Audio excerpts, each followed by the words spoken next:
Welcome to the Sharpe Way. Yes, a special Veterans Day program this evening, November 11th, 2019. Veterans Day here at the Sharpe Way. Many of you know I am a veteran, 7 glorious years, United States Marine Corps. If you want to join the program, talk to me, ask me some questions, get mad at me, whatever you like. 573-427-5463. Again, 573-427-5463. If you like this program, then do me a favor, support it. Head on over to patreon.com/Sharpeway. Please drop a couple bucks there every single month. If you can do $9, $15, $28, whatever you can do to keep this going. This costs money and time. And I'm on a holiday. I'm here with you. And if I could, I want to talk today a little bit about the war on terror.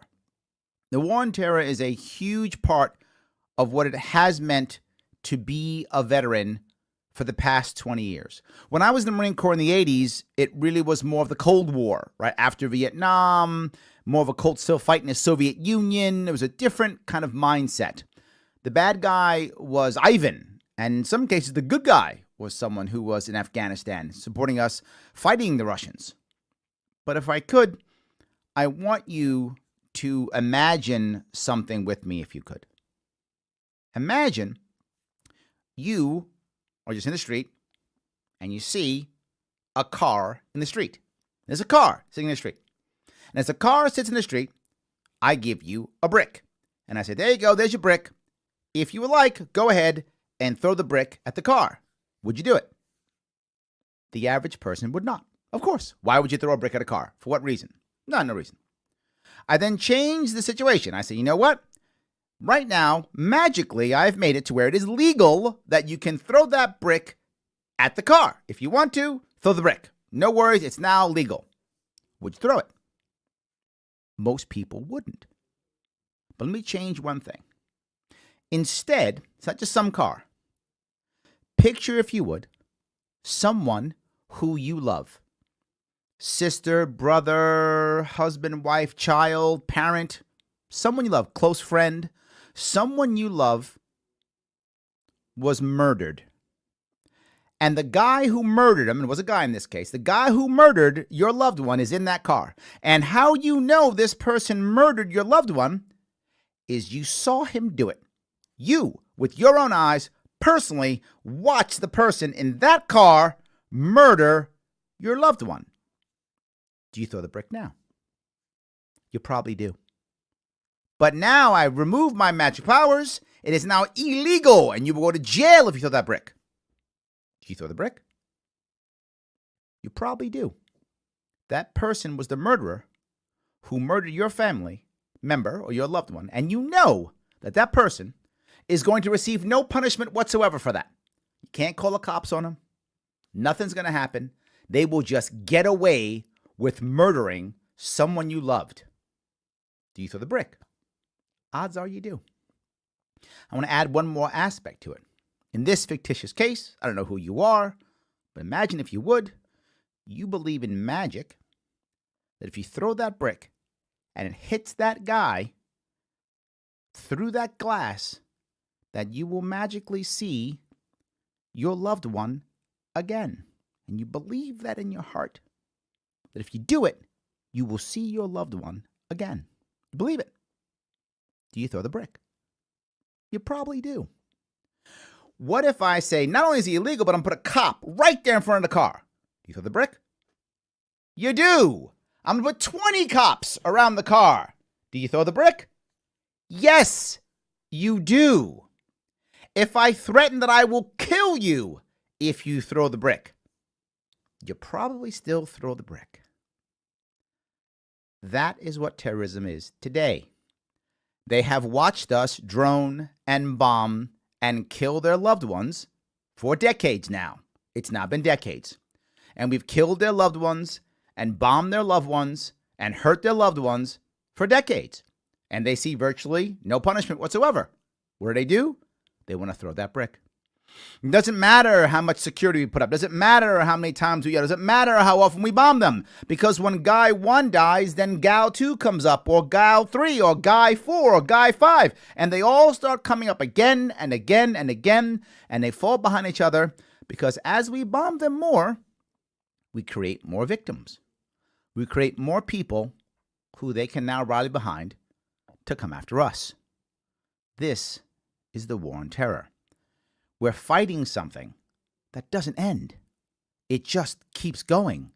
Hence, it's been about 20 years and we're still fighting this same war. Why? Because the more we bomb, the more they come after us. The more we bomb, the more they come after us. It doesn't end. Now, you might be saying, well, Larry, that sounds great, but Larry, it's them, it's not us. We have to fight them over there so we don't fight them here. I hear that often. But there's something that's happening here that you may or may not care about. I hope you do care about. And that is our war on terror. Because we call it a war on terror, because it is a war. Now it allows the government to do whatever it decides it wants to do. Because it's a war. See, you're not against the war effort, are you? Our privacy? Optional. No longer matters. We can take your privacy away. We can ignore all your rights. First Amendment, Fourth Amendment, Sixth Amendment. These are all now optional. Why? Gotta keep you safe. Yeah, we do. Got to keep you safe. Number one thing is safety. That's it. But here's what the problem I have with that. The problem I have is I was a Marine, and if you are a veteran or even active duty, you took the same oath that I took, was to protect and defend the Constitution, not every single individual. I don't remember that oath. I don't remember an oath saying, I promise to protect every single American from anything ever at any time. I don't remember that oath. I remember the one that said, I'm going to protect the Constitution. And then the Constitution protects our rights so that we can protect ourselves. And boy, is that not happening at all. What's actually happening is we're worried about making us safe. In fact, we're proud of it. Kept us safe, kept us safe, kept us safe. I hear that all the time. Proud of this. We are prepared to sacrifice our rights for safety. I would ask you a question. If we're sacrificing all of our rights for safety, what are we sacrificing for? What are we actually saving? Not much. But it doesn't end with just destroying our rights. It goes further. It goes to now government can make lists. Oh, the old lists. Gotta love those lists. Making list after list after list. And what do they talk about? This guy could be a bad threat. He could be a bad guy. He could be this. Put him on a list. He's on a list. And now all of a sudden he loses his rights. Okay, great. What was the due process to prove the guy was actually a bad guy, did something wrong? Virtually nothing. I'm afraid is basically it. Who makes the list? Bureaucrat makes the list. Some bureaucrat. I'm not saying the bureaucrat's bad at all. I'm not at all. Probably an average person who wants to do the right thing, who's probably relatively talented, probably wants to do the right thing and wants to help the country. I get that. No worries. So that person wants to do that. Awesome. Good for them. So let me ask you, if that person sees your name on the list, and says, can I go on the list or not? Should I put this person on the list or not? And they're not sure, what are they going to err on? On the list. Of course they are. Because if they don't do it and you do something stupid, they are going to pay. So of course you go on the list. So they're incentivized to err on the side of on the list you go. And you go, wait a minute, that's not going to happen, because if someone, is on the list incorrectly, then what do? They will then, appeal to get off the list. Well, how? Where's due process? Who wants to talk to you now? You're on the terrorist list. I'm not talking to you. You're clearly a terrorist. You're on the list. Yeah. That happens all the time. Lists. And the worst part is we are proud of these lists. We are proud of our safety. We act like it's awesome. And when we do that, what we're actually doing is saying that we are okay prosecuting thought crimes. We're okay prosecuting you because you might, could be, maybe, if have done something wrong. All this happens from the war on terror. Maybe, got to be safe. So lock him up. Maybe, got to be safe, put him on a list. Maybe, got to be safe, bomb him. It is now legal to bomb U.S. citizens, Americans, in foreign countries because they might be terrorists. Think about that. The president right now, and if you like Trump, maybe you're okay with that. If you don't like Trump, you're not okay with it. But guess what? Trump's not always going to be president, no matter what you might think. Some guy or gal you don't like is going to be president at one point for sure. And that person decides, you know what? I don't like those guys. Bomb them. And they can. The war on terror creates Gitmo. It creates lists. It creates sacrificing of rights. The war on terror is turning us into a police state, and we are actively saying it's all good because we're afraid. Something to remember. As a general rule, America doesn't just take away rights. Almost always, we eagerly ask for our rights to be taken away because we're afraid. Take my rights away because I'm scared. That's what we usually do. The war on terror has created that. And the worst part is, it's created that.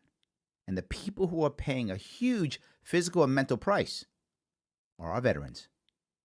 As they send them off to war, an unending war that they cannot win. There will be no victory parades because we can't win this war. So we're sending them off to fight a war they cannot win.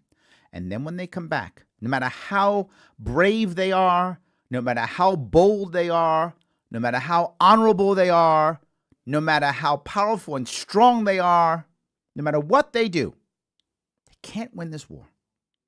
And when they come back, either physically or mentally broken, or both broken, both physically and mentally broken, if both, when they come back, we will discard them.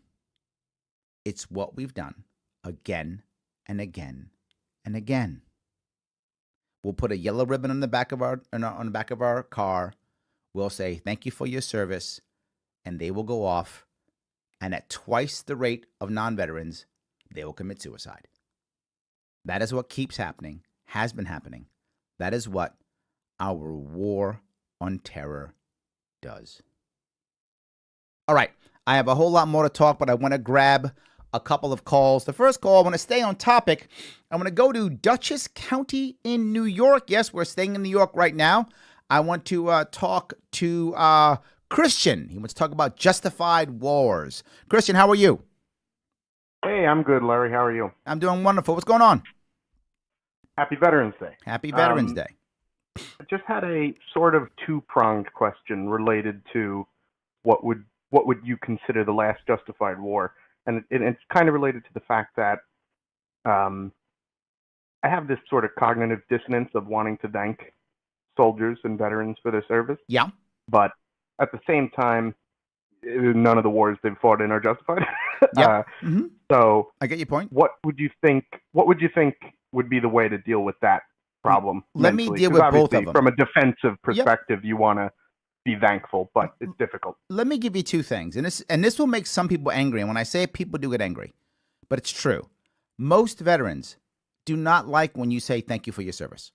Most don't. Mm-hmm. And people get mad. Yes, they do. We love. No, they don't. They don't actually like it. Most don't actually care either way, but they're not like, yay, thank you. Most of them don't care either way. Some are actually upset by it, and particularly those who saw combat. Now, how do I know this? I'm not a combat veteran. I've met many combat veterans and helped them and tried to help them transition into the workforce. It's one of the things I do as a trainer.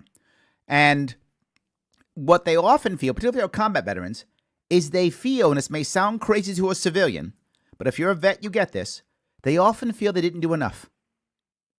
Combat veterans often feel like they didn't do enough. And to a civilian, that's insane. Like, we can't understand a vet thinking this. My God, they went over there. They were in combat. They gave more than we gave.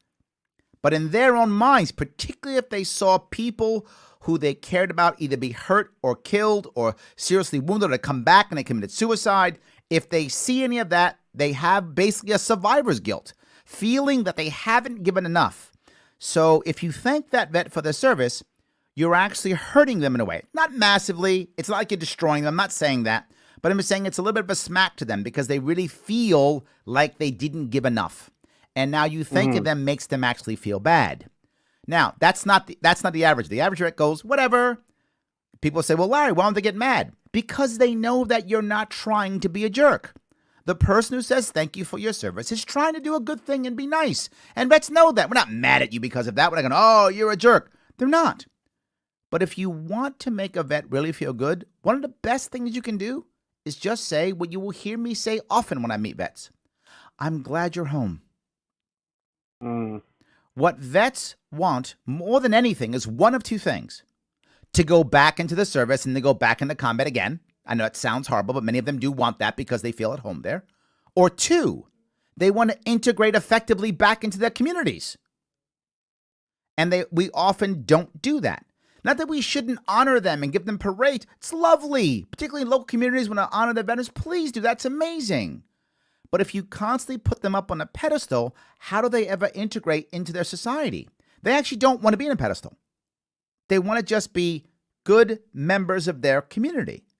Right? I had an issue once. I tell a story often, but I got to tell it again. It's such an amazing story. During one of my sessions when I'm training veterans coming back from, I think these guys come back from Afghanistan. I think they're Afghanistan. I'm training them at the reserve unit.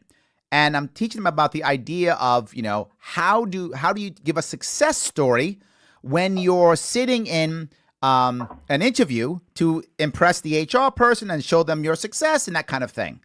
And I often have to fight to get them to say anything. They say nothing. I'm like, what are you talking about? Let's talk. And this one guy, I'm talking to him, and this guy, this is a separate class, and I remember, a separate class. This guy was a sailor. And he literally says at one point, after like 3 prods, I saved the guy's life once. Oh my God, what an amazing success story. I saved the guy's life. And here's the best part. I wish I'd planned this. You know what this guy wanted to be? He wanted to be a security guard. You would think if you were the hiring manager and you were hiring a security guard, one of the most important success stories you could possibly hear is you saved the guy's life once. That's amazing. And I had to fight to get this out of this guy. Another guy was a Marine. He did an Overwatch in Afghanistan. And his Overwatch rate over a course, I think it was a 9-month tour, and maybe 6-month tour. But it was a several-month tour of doing Overwatch. And on his tour, he was 100%. And for those of you who don't know what Overwatch is when you're basically watching an area. In this case, his was convoy routes. And he was trying to make sure that there were no explosives, IEDs that went off during his time. And I think it was 6 or 9 months. They got every single IED. Not one bomb went off during his tour. He was 100%. And I said, my God, do you know how awesome civilians want to get 100% at anything? They will jump through hoops to get 100% anything. And he said to me, yeah, I was just doing my job. That's a vet issue. And to understand veterans better that way, instead of saying thank you for your service, instead say, I'm glad you're home. And in fact, if they're a Vietnam vet, and this is specifically for Vietnam vets, just say, welcome home. Because the Vietnam vets never got a welcome home. So it doesn't matter if they got out in 72, 75, 68, doesn't matter when they got out. The Vietnam vet, the Vietnam vet, and you meet him, just say welcome home. You want the vets to feel good coming back into our communities. So that was step 1. Does that answer your question on the second part of your question? Absolutely, yeah. On the first part, justified war. Well, the last time Congress declared war. And do you happen to know when the last time Congress declared war? World War II? 1942. That is correct, sir. We actually declared war against Germany's allies in Europe, Bulgaria, Romania, and Hungary. I think it was February 42. I'm pretty sure, not 100% sure, but I think it was February 42. when I'm sure someone will check and Google will get mad at me if I was wrong. But it's around that area. We actually did not declare war against Finland, which was also a German ally. But on those three, we declared war. Just against the Soviets. That's fine. That was We're cool with that. Yeah, but that was the last Winter time War. that we declared war. And that was the last justified war because we were attacked. Right? Mm-hmm. Since then, we've been at war, by the way. We haven't declared war since 1942, but we've been at war almost perpetually since World War II. For about 70 years, give or take, we've been at war, even though we haven't declared war. By the way, we haven't won a war since World War II either. We just keep fighting wars. We don't win them. We get draws or losses. We don't actually win any of these wars. Most of these wars are unwinnable. And that's what I was talking about earlier. The wars we're in now, the war on terror, it's unwinnable. We will never win that war. It cannot be won. World War II could be won. World War I could be won. Civil War could be won. These are wars that could be won. Every war we fought since then, they're unwinnable. Because it's a general rule, we're fighting someone else's civil war. And when you're fighting someone else's civil war, how can you possibly win? The French tried to fight in our Revolutionary War, which was basically a civil war, and they lost. Go 10 years after, 20 years after our war, and then revolution themselves. The empire fell because of us. So the last justified war, World War II. Did I answer your questions? Yep, absolutely. And what do you think about the idea of, instead of saying Veterans Day, saying Armistice Day again, like it was originally called? Actually, I like the Veterans Day. I think we should. I mean, our veterans are brave men and women who go off and do amazing things. Whether we believe they're actually defending our freedom or not, that's a different issue. But without question, they're doing amazing things. Why wouldn't we want to honor them? Armistice Day says we're happy that the war's over. Remember, Armistice Day, for those who don't know, Armistice Day was the original Veterans Day because it was the end of World War I. And the reason why they wanted that day is because back in those days, they believed, obviously erroneously, that this was the war to end all wars. That when this war was over, there'd be no more. And that's why this was a great celebration. Armistice Day, that will be the end. It was the 11th hour on the 11th day of the 11th month. But that's not even close to true, my friend. We are still fighting and have been fighting. I'd rather keep it Veterans Day. I agree. Yeah, it'd just be nice to have that sentiment of, I just think from the sentiment of ending things being positive. Yeah. But no, I totally agree. Just wanted to hear your opinion. Yep, good. I hope I answered your questions. Absolutely. Thank you very much. Awesome. All right, so thank you for that call. What I often hear is, Larry, we've got to do something. We've got to do something because, this is that I'm naive because of ISIS and Al-Qaeda and, all the bad guys out there, and Saddam Hussein and all that stuff. In reality, please think about this for a minute. Why in the world are you scared of ISIS? Why in the world are you scared of Al-Qaeda? There are more New York City cops than there are ISIS fighters. And that was at their peak. When they were at their peak, there were still more New York City cops than there were ISIS fighters. At their peak, when they were at their big caliphate, the world's ending the caliphate, all that stuff. More New York City cops. And they were surrounded locally by 5 to 6 million other troops all around them who hated them. In Iran and Saudi Arabia and Turkey and all over the place, surrounded by millions of other troops who don't like them. They were 6,000 miles away. And the strongest weapon they had was a rocket launcher, meaning a handheld RPG rocket-propelled grenade. That's the strongest weapon they had. Hardly even had any type of armored vehicle at all. And they 6,000 miles away, and to get to us with no Navy and no Air Force, they have to go through Europe, which has nuclear weapons. Why the hell are we afraid? Why are you afraid of ISIS? Why are you afraid of Al-Qaeda? If you don't count the military members that we sent over there, for a second, hold them to the side. Name almost anything. More Americans have died of that than Al-Qaeda or ISIS fighters. Bees, yes. Mosquitoes, yes. Pools, yes. You name it, more Americans have died. Cows. Yes, more cows have killed Americans than ISIS and Al-Qaeda fighters. It doesn't matter. Name the thing. More Americans have died from that thing than ISIS and Al-Qaeda. More. Why are we so afraid? Why is it acceptable to lose our rights, to destroy the American society over something that is less dangerous than cows? Does it make any sense? Why are we afraid? Well, Larry, you gotta understand something. These are ISIS-inspired people or Al-Qaeda-inspired people. Wow, what a lie that is. So I like the Spanish king, so I go off and commit a crime and I yell, I love Spain, and I hit someone over the head. Is that now a Spanish-inspired attack? Should we declare war on Spain now? Of course not.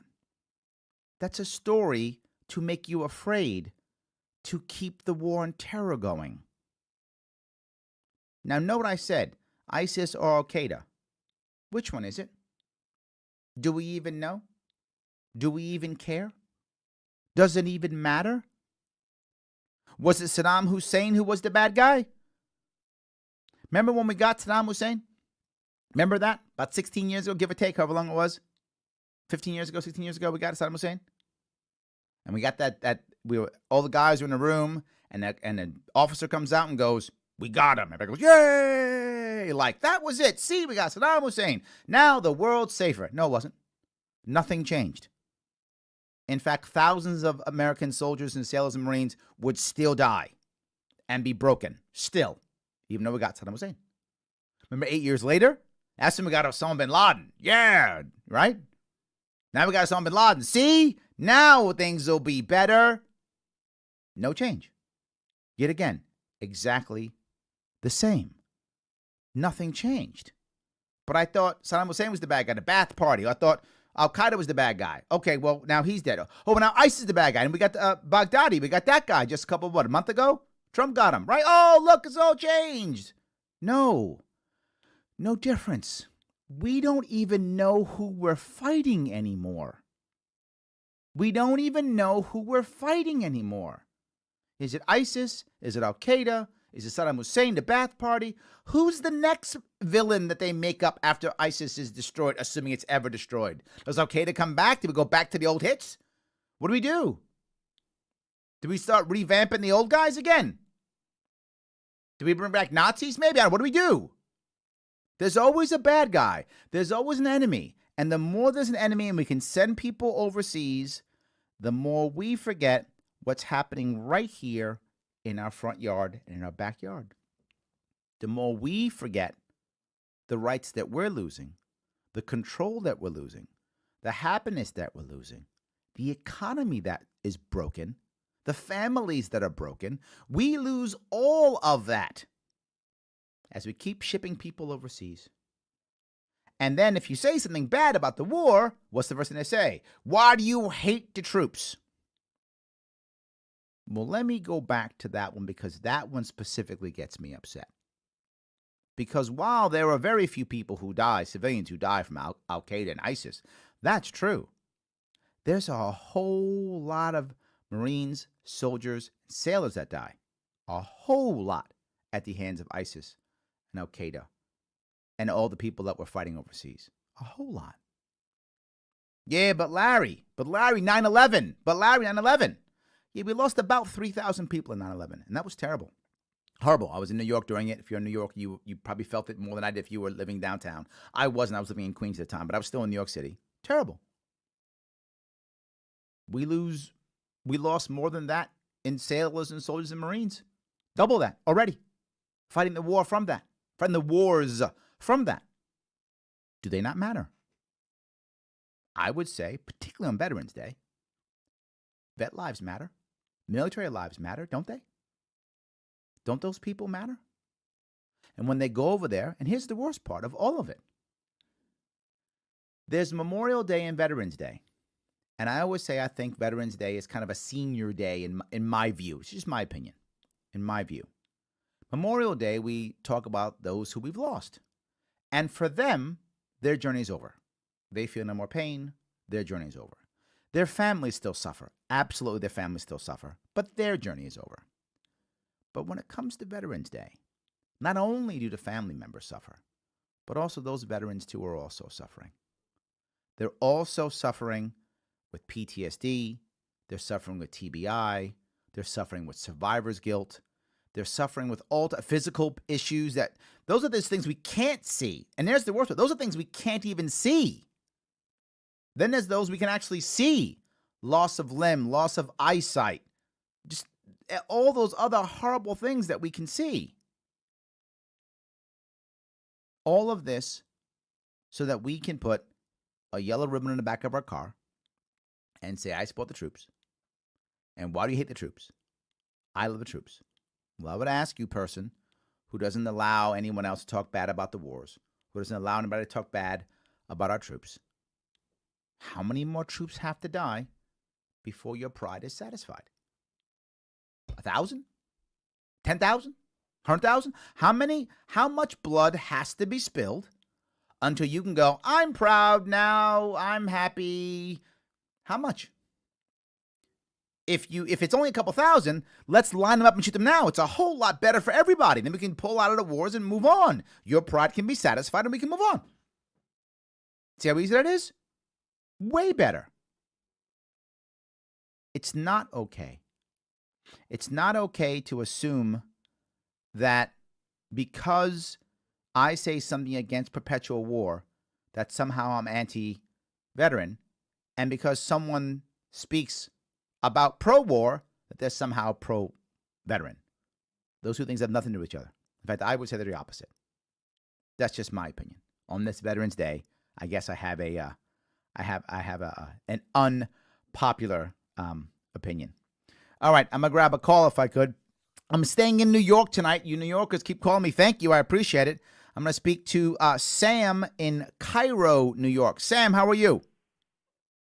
Hey, Larry, thanks so much for taking my call. Of course. What's going on? Well, one of the interesting things about it is, a lot of times people say, oh, we should never have a preemptive war. Mm-hmm. Remember Ron Paul talking about that? Yes. But sometimes, like if your neighbor is standing there and he's got a gun and he's pointing it into your yard, at one point in time, you're going to say, hey, this guy's a threat to me. There's got to be something I ought to do about this. Or, if there's a country that says death to America, we're going to destroy America, something like that. What point in time does that give us a justification to do something? No, it's a great point. And I think those are two separate issues, right? Two separate issues. One is when you said guys pointing a gun, and one is someone's yelling death to America. And I want to separate those two because they're two separate issues and both require separate answers. Number one, if there's someone who is, pointing a weapon at us or is an actual threat, of course, we may want to do something preemptive. We might. But here's the issue. Do we want to invade their country? No, that's a bad idea. In today's modern world, there are three types of forces that America needs to have desperately. Three. Special forces, cyber, and nuclear. Those are the three we have to have. Those three. Why? Because any of those three can do what you just said. We don't have to have massive forces. Think about it. When's the last time the United States got in a massive tank battle? Last time was World War II. Actually, it was the Iraqi War. We fought in the Iraqi War. We first attacked from Kuwait into Iraq. We had a tank battle. Last time. And those tank battles were so ungodly one-sided. It was insane. It was something like they lost 40 tanks to our injured one. It was something horrible like that. We just devastated them. That's why, guess what? Right. No one fights us in tank battles anymore because we will destroy them. No one fights out in the open anymore because we'll destroy them. They fight them via cyber or terrorism or everything else, but not that. So what do? We build more tanks. I don't know why. Not required.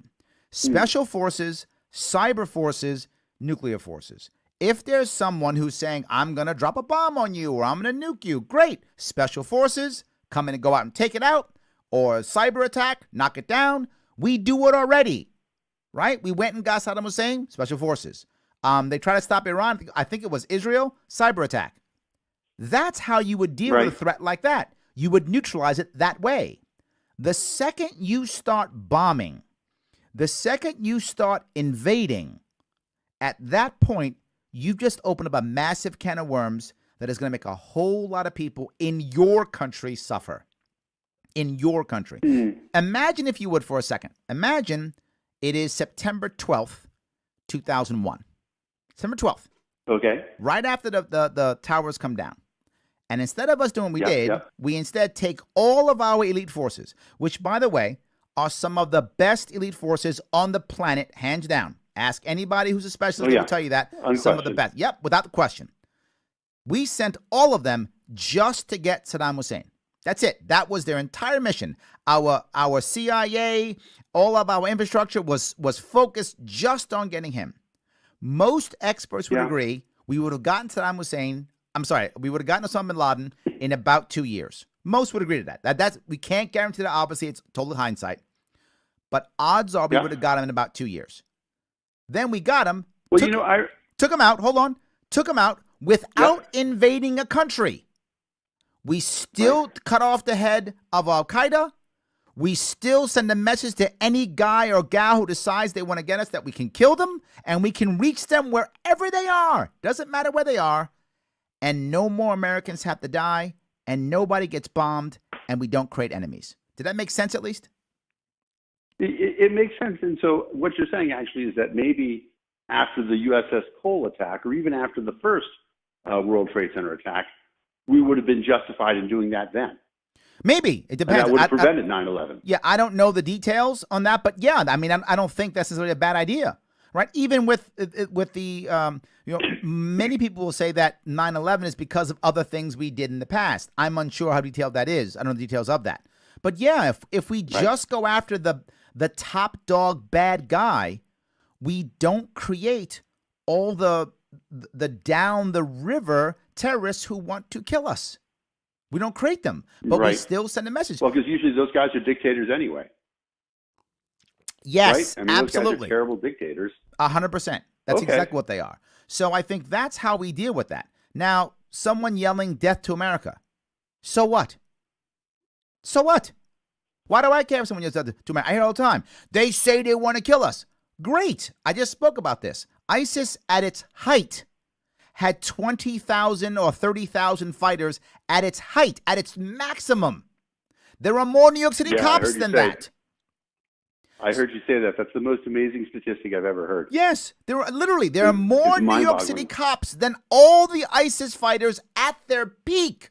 Why are we afraid? They yell death to America. You know what that is? That's a recruiting tool for them. When they yell death to America, and then we're dumb enough to bomb them because we're afraid of them, then we kill some of their people who we shouldn't have killed. Those people now hate us. They just recruited more people. The more we bomb, the better they recruit. If you notice something, this is something people don't realize. People got so upset because ISIS had a caliphate for a while in Syria and Iraq. And I said, good, let them have one. People thought, oh my God, Larry, you're crazy. But if they're doing that, they have to actually govern. Their fighters are in the streets trying to be cops and to placate their horrible governmental system and their terrible, ISIS culture that destroys people. Right. They can't fight us. Right. They're too busy fighting themselves. Let them have a caliphate. No, that makes sense. Let them have it. All right. So then I agree with that. So then my last question is sort of to combine those two things. What do you do with somebody like Kim Jong-un who, is saying death to America and clearly has the capacity to be quite dangerous? He's fired some rockets and stuff like that. It's a great question. Do we have to sit around and wait? It's a great question. And I'll go back to, let me go back to what the alternative people believe it is. We have to fight this guy here all the time. We have to fight this guy. We got to fight this guy. Okay. Why? Are we going to invade? I hope not. Are we actually planning? I hope not too. Yeah. Are we actually planning to send troops into a country 25 million strong, brainwashed to believe that when we attack them, we're going to eat them? Oh my God, I don't want to do that at all. The amount of death and destruction we will have to rain on that country and absorb in military members is horrible. I would never want that. So we're not going to invade. So then the answer is, are we going to nuke them? Terrible idea. Why would we nuke them? We're going to nuke them. We're going to nuke a country on the border of our ally, South Korea, where our troops are, and on the border of China, which also has nuclear weapons. Boy, terrible idea. So we're not going to do that. So all we're going to do is yell at them. Wow, is that stupid? So, well, Kim, well, he's got to step down. For what? Where's he going to go? What's he going to do? Because what is he going to do? He's going to buy a franchise McDonald's in Pyongyang? I mean, stop. This is stupid. The idea of this is dumb. We do this to create an enemy. Here's the actual answer, which you may think I'm crazy. Open up complete and total diplomatic ties with North Korea. Allow them to trade with us all day long. Open up diplomatic ties. Kind of like what Trump is trying to do. No, because the problem with what Trump is doing is Trump is trying to win to do it. I'm saying I don't care what they give. They don't have to stop anything. Oh. You know what will stop them from dropping a nuclear bomb on us? Trading with us. When they have too much to lose? That is correct. Trade with us. What is far more powerful than our military is our culture at its peak. When American culture is doing what it does best, allowing people to grow, allowing people to prosper, allowing people to be happy, life, liberty, pursuit of happiness, oh my God, is it powerful. How do I know this? I do. It's called Vietnam. We walked away from Vietnam. We lost Vietnam. We lost about 60,000 Americans dead and at least 100,000 seriously wounded, if not many more, when we left Vietnam. And guess what? 20 years later, they were our trading partner. Now they're our ally. Yeah. And we dropped more bombs in Vietnam than we dropped throughout all of Europe in World War II. More bombs in that country. There are people still to this day who are walking through a field and lose their arm or leg to a landmine because that we put down there. To this day, still happening. And guess what? They're our trading partner. If we simply opened up just talks with North Korea. You want to trade? Trade. You would watch them all of a sudden start to become our ally. It will take time. Of course it will take time, but you have to go one step further. And that is remove all troops from South Korea. Why? China does not want anything good happening in North Korea. They don't want to unify.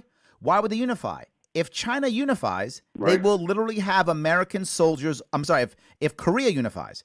If Korea unifies, China will literally have American soldiers on their border. Why would they want that? I wouldn't want that if I was China. So how about we remove our troops from South Korea, open up talks with North Korea, and all of a sudden start talking. And I'll go even one step even crazy further. You want to really, if you really care about Korea, that's a big deal for you. I got an idea. Tell Kim Jong-un, if you want to take your money you've stolen from your people, pack it up, and go buy some island off the coast of China, we'll let you go. We'll help broker the deal with China.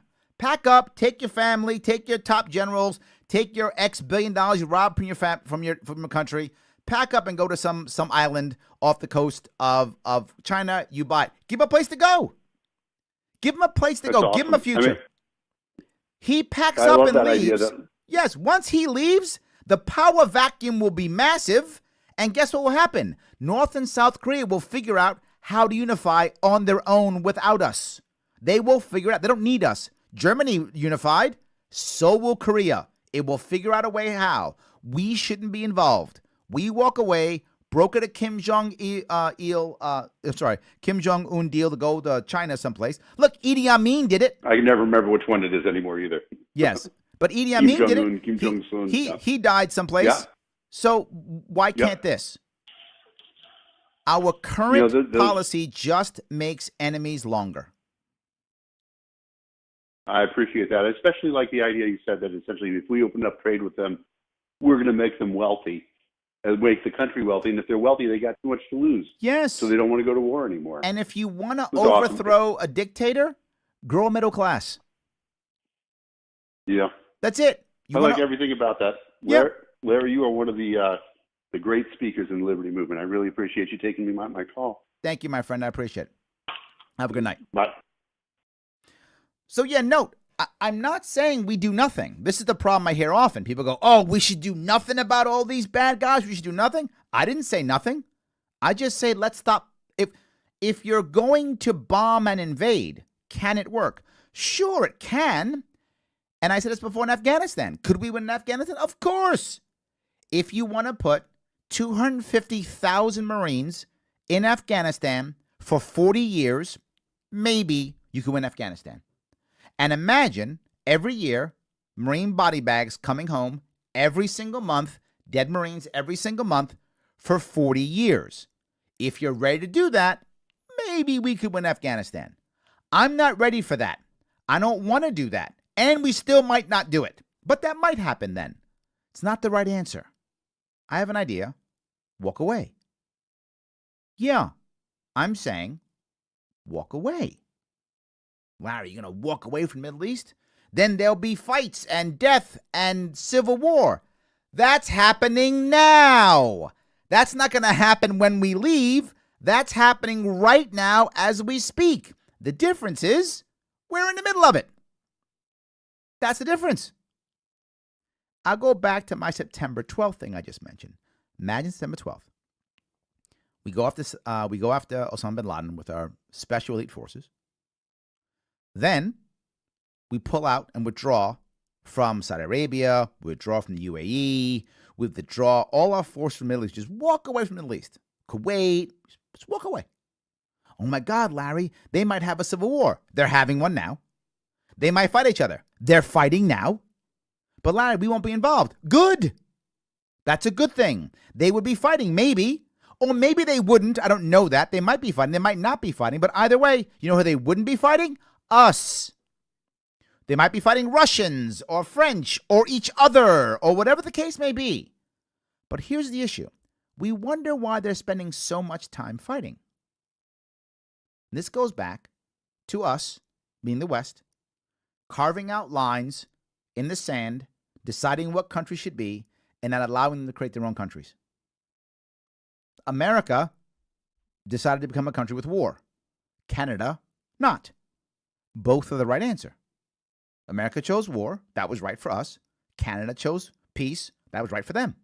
And what I always get is, but Larry, if we didn't fight a revolutionary war, we'd still be British subjects now. Maybe, maybe not. Who knows what could have happened? We might have fought a war later. We might have done peaceful. Who knows what could have happened? But we chose war, and that was the right answer for us. In the Middle East, they will think the same way. Iraq will decide if it should exist as a nation. And who will decide that? The Iraqis will. Syria will decide if it should exist as a nation. Who will decide? Syrians will. And they may decide through civil war, and they may decide through non-civil war or peace or whatever. We went through our Revolutionary War, and we went through our Civil War. Yet we won't allow them to go through theirs. It's unfair. How dare us decide that they may not go through their own civil wars? They're having it now. They're having religious wars still. We had ours, right? Didn't we have Catholics and Christians killing each other for 100 years in Europe? And still afterwards, still in certain parts of the world. We still do it, right? Well, now they're having Shia and Sunni fighting. That's their world, not ours. Why won't we just let them be who they want to be? But Larry, people will die. They're dying now. We're not helping. We're not helping. But there is one thing we're doing now. We are creating and have created a massive military-industrial complex. And I guess in one way that is helping. It's pushing our economy. I don't know if that's good or bad. But for some, if you have a job, then it's good for you. Look, if you like what I'm saying, awesome. If you want to join the program, come join the program. If you don't like what I'm saying, still awesome, but join the program. Give me a call, 573-427-5463. And I know some of you who have been calling, I get this complaint more than once. Larry, you spend too much time with the caller. I do. It's true. Guilty as charged, because I do want the callers to feel like they're talking to me, not just throwing up a question and then getting off. I want to make sure that people feel like they're being heard and we're talking. It's a real conversation with you. That's why I do that. I know some of you get upset and you hang up. You get on the phone and you hang up. If you hung up, please call back. I'm happy to have you back on the show again. 573-427-5463. And when your time comes, I'll talk to you too. So everybody gets a whole lot of time. So yes, I'm sure some people also are posting some of your questions and comments. So let me see if I could grab one here. Hold on. See if I can find a couple here. I'm gonna look just in case there are any. Okay, no, I didn't get anybody to. Okay, oh good, so we're fine. All right, so I don't want to ignore the people online. Sometimes I know I do that sometimes, and I apologize when I do that. Let me bring up the idea of the military-industrial complex. Well, you might say to yourself, and I know if you're more liberty-minded, you're probably against it off the bat. Bad idea. We have to stop it. But there is an advantage to it, which is why we can't just stop it, because it has created a series of industries where a lot of people make their livelihoods off of it. And if you just get rid of it overnight, you've just put literally thousands upon thousands and thousands of people out of business overnight. Foreign aid, another thing, right? Let me go through a couple of these things. The first one is security.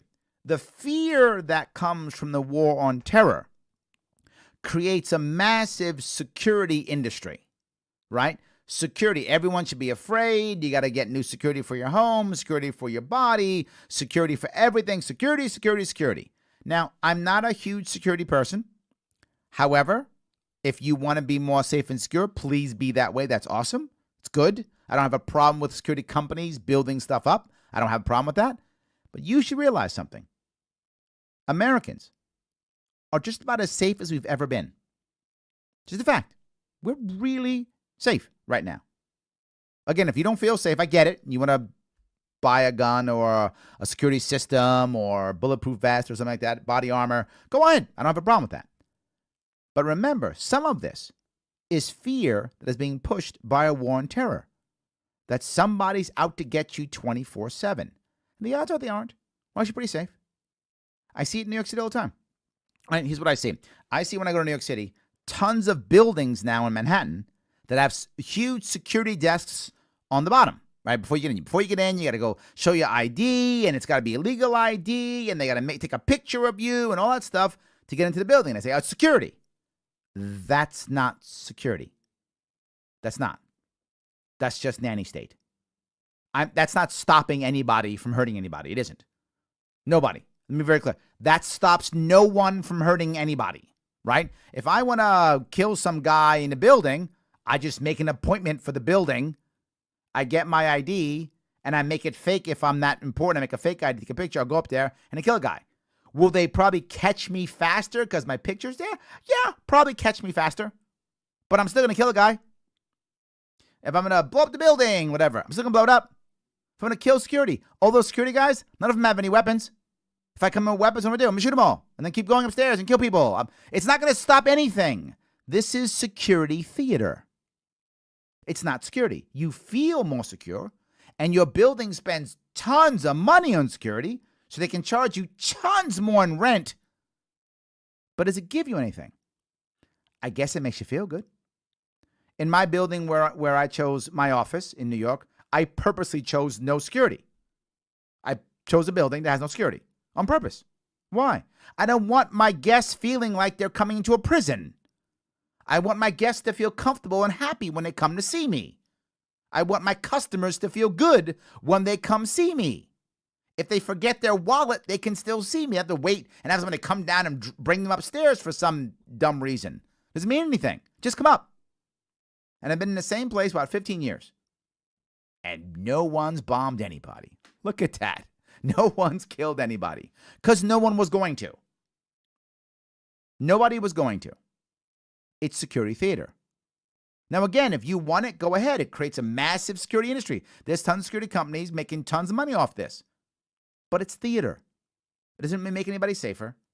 And it's a huge, colossal waste of money. Or now they have the elevators where you can only press a certain code to get to a certain floor. Wow, what a pain in the ass that is. And it doesn't stop anybody. I'll just go downstairs and say, hey, I want to go to that floor. They go, okay, and you go up there. That's all. It's that fast. But let me go to the biggest one, which will drive many of you crazy on both sides.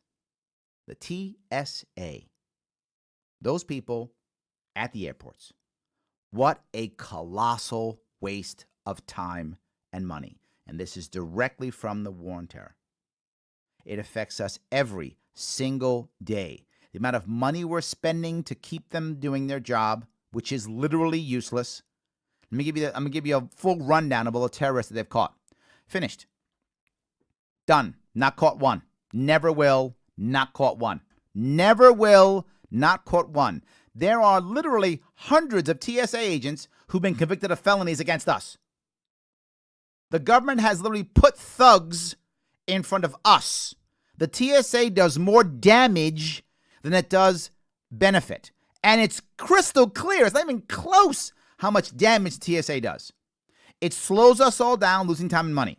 It harasses people, making us feel bad and feel terrible, making us not want to fly. It slows down everything. But Larry, what about 9/11? Hear that all the time. Okay, be very clear. This goes back to the old adage. We're preparing for the last war. What does that mean? There will be no 9/11 in my lifetime. Not going to happen again. When you do imagine if you would. You're in a plane right now. Me and you're in a plane right now.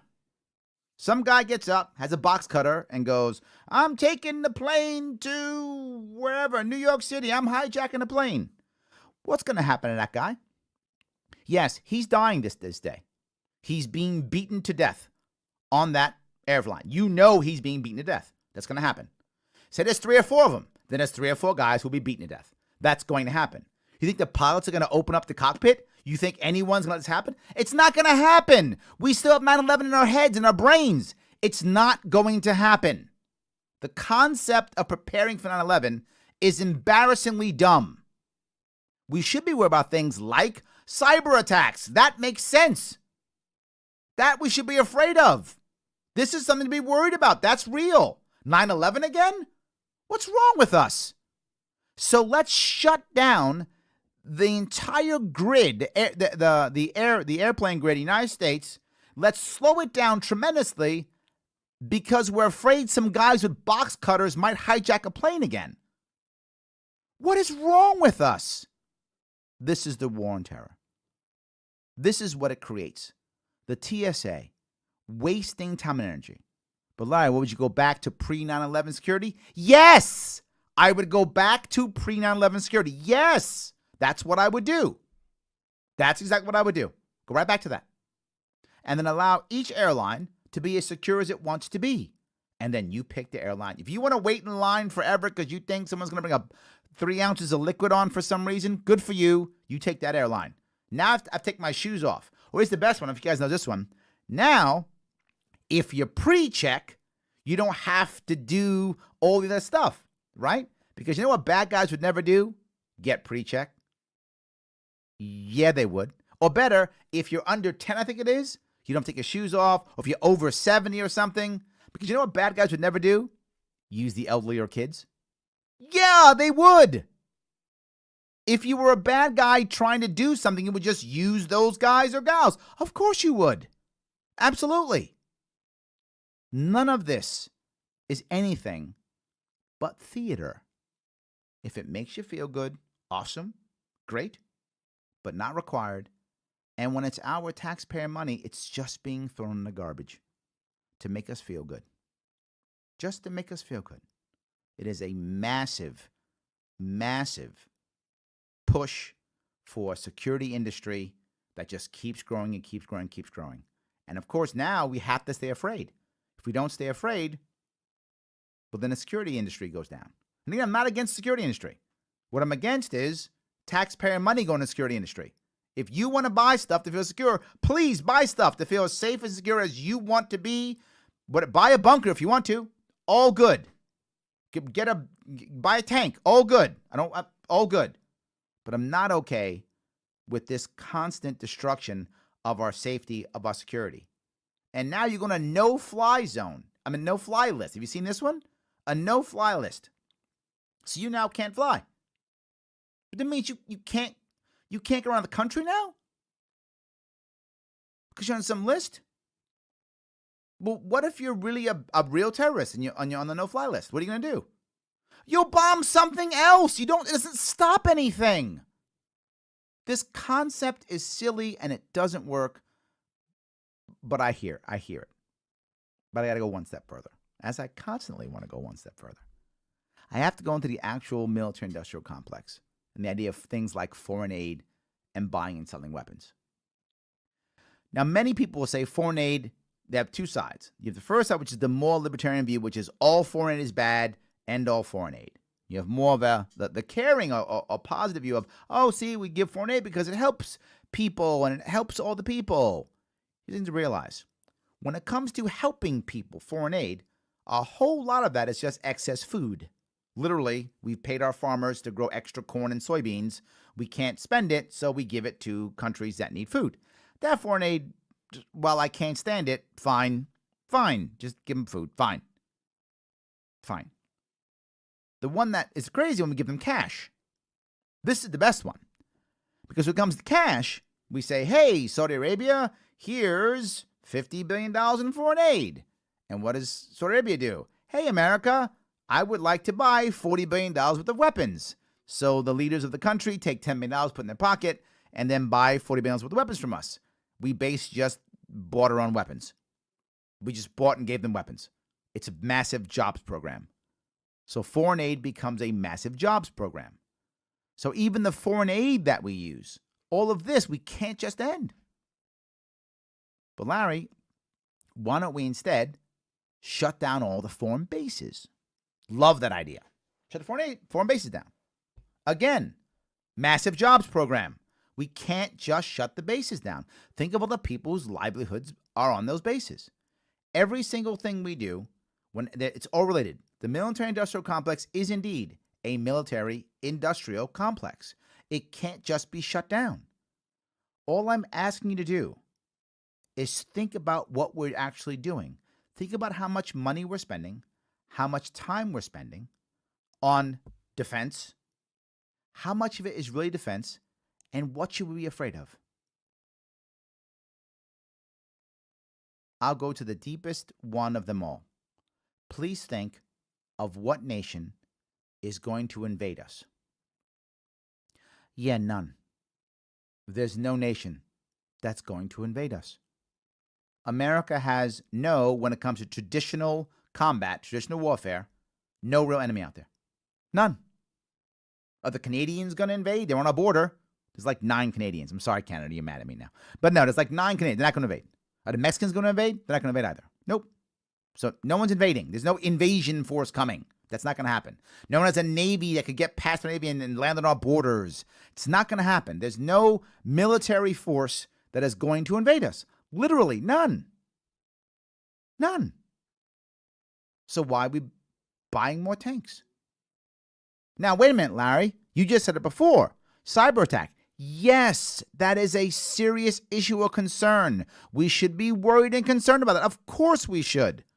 Cybersecurity is critical. We should have cyber forces. We should have cyber offense and cyber defense. Of course we should. We should be able to strike someone with a cyber attack and defend against one. Of course, that is a smart and savvy use of defense money, and it is a serious defense spend. That makes sense. Nuclear deterrent, of course. What kept the Russians from nuking us? We would nuke them. Totally works. I'm okay with that. Not a bad idea. Let's do that. Why don't we scale down to that? Why don't we make a 10 or 20-year plan to scale down to just those 3? Special forces, cyber forces, and a nuclear arsenal, enough to deter any major combatant. Then, why don't we open up and trade? Why don't we do that? And I said, Larry, that sounds crazy. Okay, maybe it is crazy. But we've been trying the opposite for about 75 years and it's not working. 75 years. I don't know when do we stop perpetual war? Maybe it's even more. I just said 75. Maybe it's like 85. We've been in perpetual war for at least 75 years. When do we end that? When does that stop? When do we go, you know what? Not working. You know what? Let's stop putting our vets in harm's way. And here's another piece. When it was World War II, for every 3 people who were wounded, usually only 1 or 2 actually got home. Because of the way things were in World War II, many of them bled to death or the wounds were so severe. That happened. And while that's sad, they passed away. Now it's more like 1 in 7 or 1 in 8. It's a huge difference. Many of the people in our service right now who are out there fighting in combat zones, many of them get severely wounded and they come home. You might say, well, Larry, that's amazing. We've saved their lives. Yeah, that is amazing. but they come home broken, and we're not prepared for them to reintegrate into our society when they're broken. And when I say broken, I don't always mean physically. Physically, obviously. Physically, in many ways, is easier because we can see it, we can get it, and we can try to fix it. Right? If you've lost your arm, we see it. We can act accordingly. We can try to give you some way of still functioning without loss of an arm. We can do that if it's physical. Again, not that I want to lose an arm or anything like that, but at least we can see it and we can try to handle that. But what about when it's not? What about when it's traumatic brain injury that we can't see? PTSD that we can't see? Depression that we can't see? And don't even know how to even treat. Can't treat. Won't treat. They don't even know they have it. How about that? This is what's happening now because of the wonderful technology that we had that saves Marines and soldiers and sailors' lives. That wonderful technology is now making sure that when they come home, they have injuries we can't see. They have damage that's not obvious to fix. And we as a culture aren't ready to handle it and put them back into our society. When are we going to stop that? People might think I'm crazy with what I'm saying. What I'm saying is, I want vets who sacrifice for us to sacrifice for us. And when they come home, I want to sacrifice for them. The sad part is, right now they aren't sacrificing for us. They are sacrificing for someone else's civil war. Not that I don't think that the Iraqis or Iranians or Afghanis deserve or don't deserve to have a stable nation. Of course they do. Everyone deserves that. They can have it. Good. But it's their job to fight. It's not Americans' job to ensure the Afghanis have freedom. It's Afghanis' job to ensure that. If they can't, then they won't. Up to them. They don't like their government, they can get rid of it. They don't want to get rid of it, they'll keep it. I am 100%, even as the old man that I am now, a Marine from the 80s, the old man that I'm now, if I had to, I would absolutely fight in the streets. I would. If someone was invading my city and I'd leave my legs in Broadway. I would do it to this day. I would still do it. But why in the world would I want to leave my legs in Baghdad or Kabul or any other city or Pyongyang or wherever or Incheon? Why would I want to do that? Why would I want to do that? I don't want to. And I don't want anyone else to do what I wouldn't want to do. I don't want to send anybody else over there. It's not the right answer. Hope that was clear. All right, guys, you like what I'm saying? That's awesome. Support the show. If this matters to you, support the show. Head over to Patreon. That's patreon.com/Sharpeway. Give what you can give. Hope I didn't make too many of you mad on Veterans Day. I'm supposed to be all pro-war, I guess, news today, but I'm not pro-war. It's not who I am. But I am pro-vet. Absolutely. I want to protect our vets and support them. So support me. I'm a vet on Veterans Day. Patreon.com/Sharpeway. Give what you can give. And a monthly support will help us to move this show forward and get this to more people. That's really what I want to see. All right. Let me see here. All right. Do I have any other comments here? All right. It seems one thing I've received, it seems that most of the comments are veterans saying that they actually agree that thanking them for their service is making them feel uncomfortable. Yes, that's what I tell you guys. Thanking them for the service is making them uncomfortable. Yes, I know I'm giggling because so many people get mad at me when I say that, and it's true. So you don't have to say it. It's okay if you say it. We're not going to get mad at you. It makes you feel good, say it. But please, instead, if you're going to say something to a veteran who you've just met, instead say, I'm glad you're home. I'm glad you're back. I really think it's very good. All right. One other question was, what is your biggest advice to veteran soldiers that struggle internally with PTSD and getting mental health help? They're afraid to look weak if they do. This is something that's going to be kind of interesting. And again, this is a look into vets. Years ago, I used to work with the Yellow Ribbon Fund. I haven't in many years, but I used to work for the Yellow Ribbon Fund prior to me running for governor back in the day.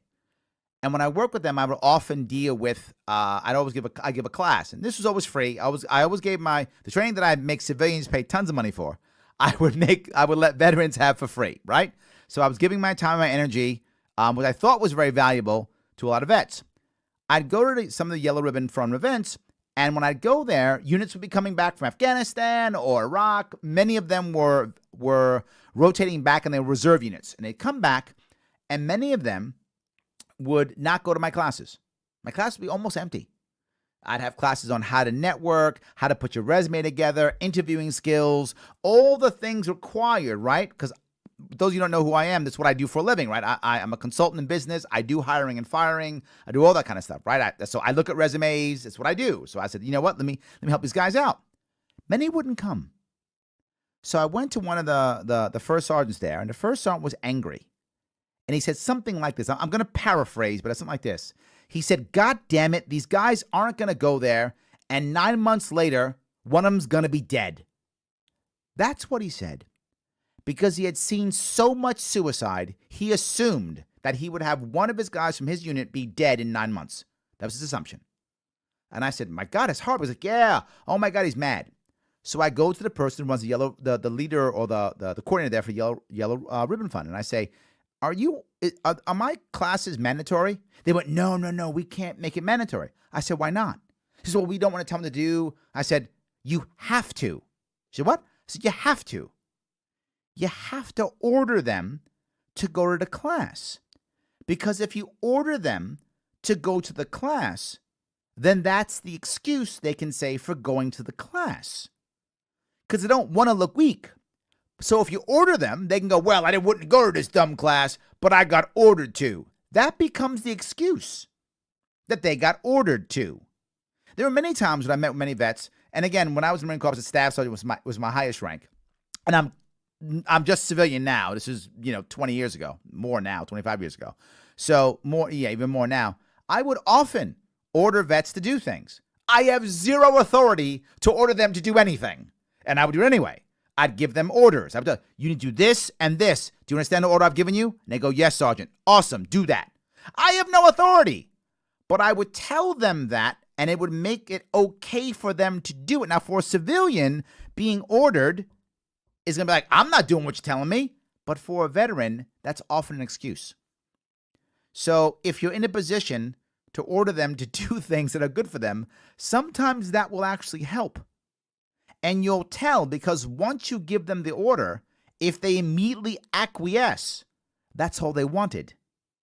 If they don't immediately acquiesce, they don't really want to do it, back off. So you can give the order and see how they act. I know it sounds crazy, but generally speaking, if you are a vet, you understand what I'm talking about. Giving that order will actually help them. And later on, the captain actually gave them an order, and they filled my class.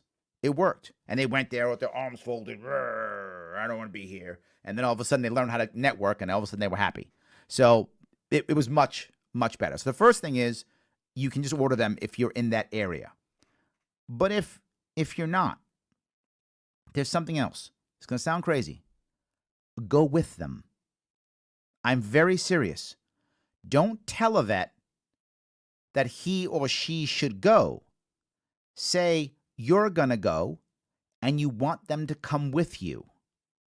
Because what winds up happening is when you're going to go and they're going to come with you, now you've given them support. You've allowed them to support you. And in return, you've supported them. So it's amazing how I would go to events and then ask my veteran friends to come with me. And this conversation making me rehash. I haven't done a lot of this. Since I ran for governor, I hardly ever do this anymore. And you know what? Now I'm thinking I really should do this again. I should get back into this again. I have really been remiss on this since I ran for governor. Prior to running for governor, I did it much more. Now I hardly ever do it, and I really need to start doing it again. I have less time for volunteering now is my issue. I'm trying to make money from my campaign, from my loss of my campaign. I'm giving excuses. It doesn't matter. I should be doing this more, and me talking about it realizes I should be doing this more. My point being, another thing you do is you go with them. So you literally say, I'm going, can you come with me? Now that vet doesn't feel like they're going for themselves. Of course they are. But now they're supporting you. And the last thing is, tell them that someone else needs them. This is one of the reasons why dogs and animals work so well. it becomes a mission for the vet to support something else, to help something else is one of the reasons. There are many reasons why dogs work, but this is one of them, right? They're supporting someone. These veterans want to support a cause. They want to support somebody. They want their brother or sister to the right, to the left to lean on and to lean on them, right? That's what they want. It creates another brotherhood or sisterhood. So order them if you're a vet, you can do that. Or you go and say, please come with me. Or 3, say someone else needs you to be there. These are 3 very good ways to get vets to act when they actually may not want to act, or that's not true, may be afraid to act, or may be worried about others will think. You do that, and you will be able to get more vets to act better and hopefully get some help that they actually need. But it takes you to step up and do that. All right. Where was I? There's another one. Is there any reason that you would suggest someone join a branch of the military? Yeah, it's a volunteer force. If you want to join, right? So if you want to join the Army or the Navy or the Marine Corps, it's fine. I didn't say Air Force. You said military. So I'm teasing you, my Air Force brothers and sisters. I'm teasing you. That's all. Yes. No. But if you want to join this, it's a volunteer service, right? I joined the Marine Corps when I was 17 years old. I did it because I thought it was the right thing to do at the time. And I did it. I don't regret it at all. It's what I did. So it's a volunteer force. I know many people are pro-draft. Many people are. I am not. I am absolutely against a draft. Military service should not be mandatory at all. Many people disagree with me on this. They say, well, we'll have better people, more patriotic people. That may be true. I don't know if that outcome is true or not. Maybe it will be true. But whether true or not, it's still wrong. Military service should not be forced. It's not the right answer.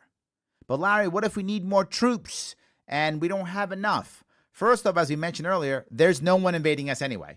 But even if there was, I would ask a very important question. If you can't get enough people to volunteer to defend this country, what kind of country do we have? I would hope people want to volunteer to defend their homes and their families and their nation and their states. I would hope they would. If they don't, what kind of country do we have? And we've had a volunteer force, what, is it about 40 years now, give or take? In that area, 40, 50 years, we've had a volunteer force. We've had a large army. It's done its job. It's been winning almost every battle. We don't win wars because of our policy, but we win almost every battle. It's very rare. Since World War II, it's very rare Americans lose battles. We win almost every battle. It's very rare we lose a battle. I mean, probably 1 in 200 we lose. We win almost every battle. But we lose the wars because of our policies, and that has nothing to do with the bravery or the actions of our soldiers and Marines. So I hope that was a clear answer. My loved one saw active combat. It's a question from the internet.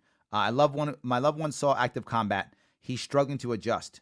He is seeing mental health professionals, but I'm so worried that he'll commit suicide. What can I do to mentally support him during his struggle? Yeah, this is hard.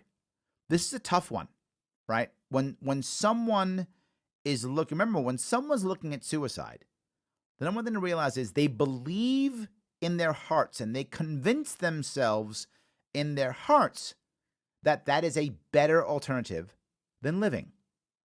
This is a critical thing to understand. They have convinced themselves it is a better alternative than them living. What you do not want to say is 2 things we always do. The first thing we say is, look at how other people are. You're not that bad off. When you do that horrible thing, all you do is further invalidate their feelings. So now you further invalidate their feelings to make them feel even worse. Then they feel like, wow, I'm a total loser. They feel even worse. So I don't want you doing that.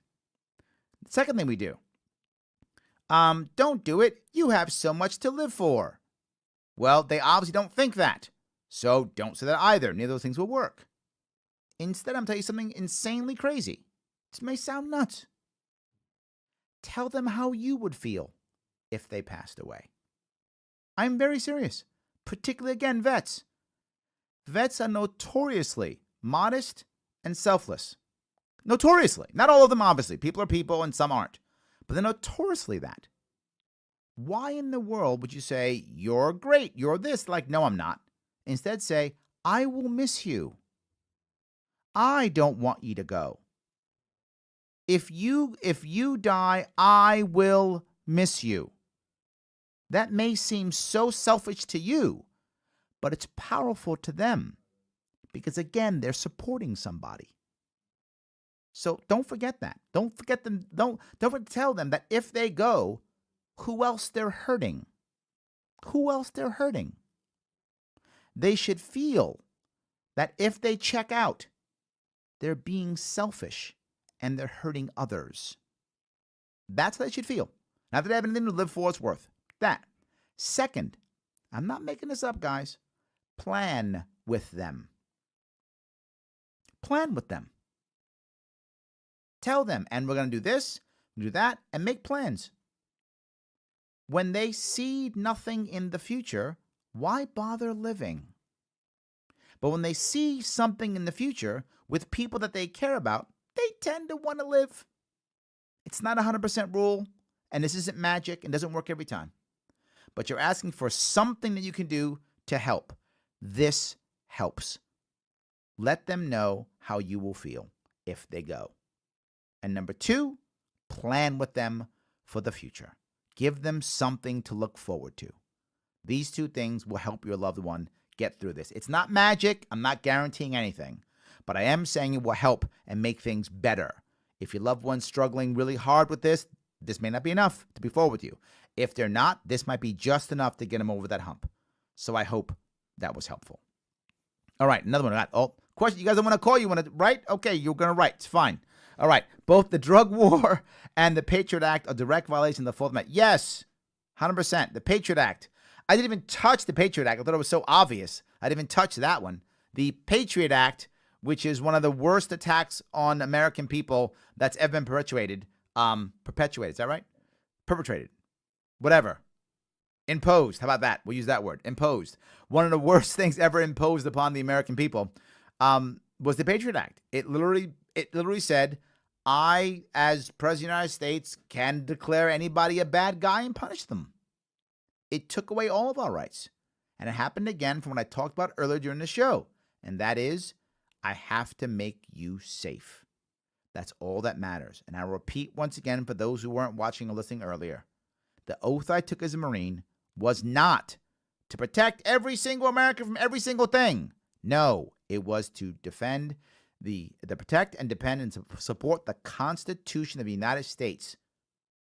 The Constitution supports our rights so that we can support, so we can protect ourselves. That's what's supposed to happen. That's what I want us to be thinking about. So the Patriot Act was a disaster, and we keep doing it. We're proud of it. Think about who we are, who we've become. We've become a nation that is proud of the Patriot Act that takes away our rights. And when does it go away? Never. Are we any safer? If we're safer, why do we have that? I don't understand. Why do we still have that? We shouldn't. It's a terrible idea. So yes, thank you for that. I'm going to grab a call now. I'm staying, but it's all about New York. Today's New York day. I don't mind. Usually I go all over the country, but I'll take New York today. I'm going to Staten Island. I have Susan. Susan, how are you? Larry, my boy. How are you, my dear? I'm going to pause this video on Facebook. I'm good. How are you? I'm doing great. You want to talk about veteran suicides? Well, yes. I mean, obviously, I want to reduce the amount of veterans that feel they need to suicide. Yes.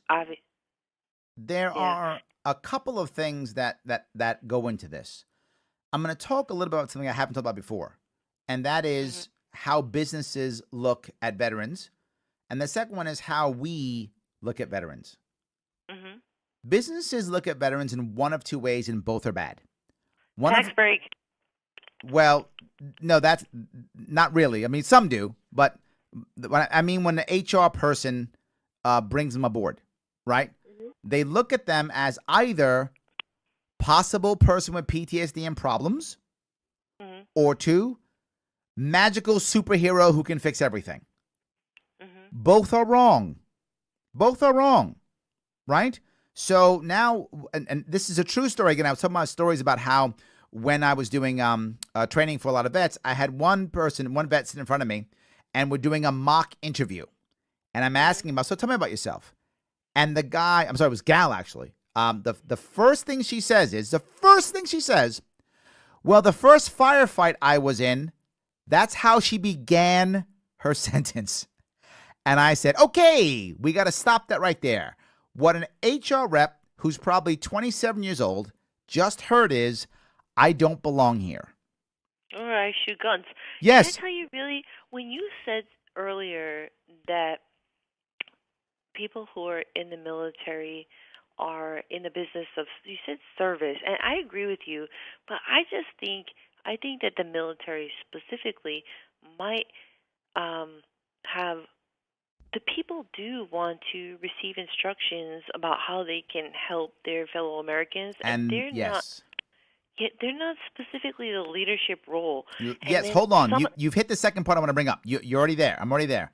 Yeah. That is the difference between the officer corps and the enlisted corps. There's a gap there that most people don't understand, and that you have to know this, and most HR people don't know it. Most people in business don't get this, which is why I spend time training this. When you get someone who is an officer, and an example I give is a Marine Corps officer. Marine Corps officers are a very good clique, great networking. Many of them go to Wall Street. They know each other. They say, particularly if you're from Annapolis or one of those, oh my God, it's amazing, right? But my point being, the officer corps has been taught at a very young age to figure out what hill to take, to think on a larger level on how to make things happen and to lead. The enlisted corps has been taught, take that damn hill no matter what.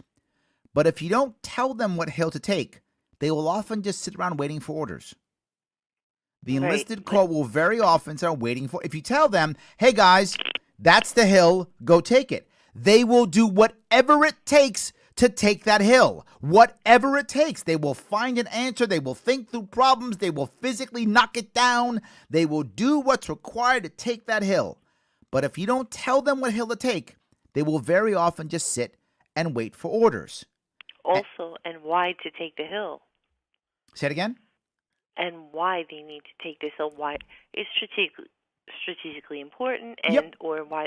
Yeah, they need both the information on how to take the hill and why they should do it. But this becomes the issue that I brought up earlier, which is you also want to realize that they have to still integrate into our communities. And the language that we use and the values that we have aren't military values. They're different values that we have to break them. You're completely correct.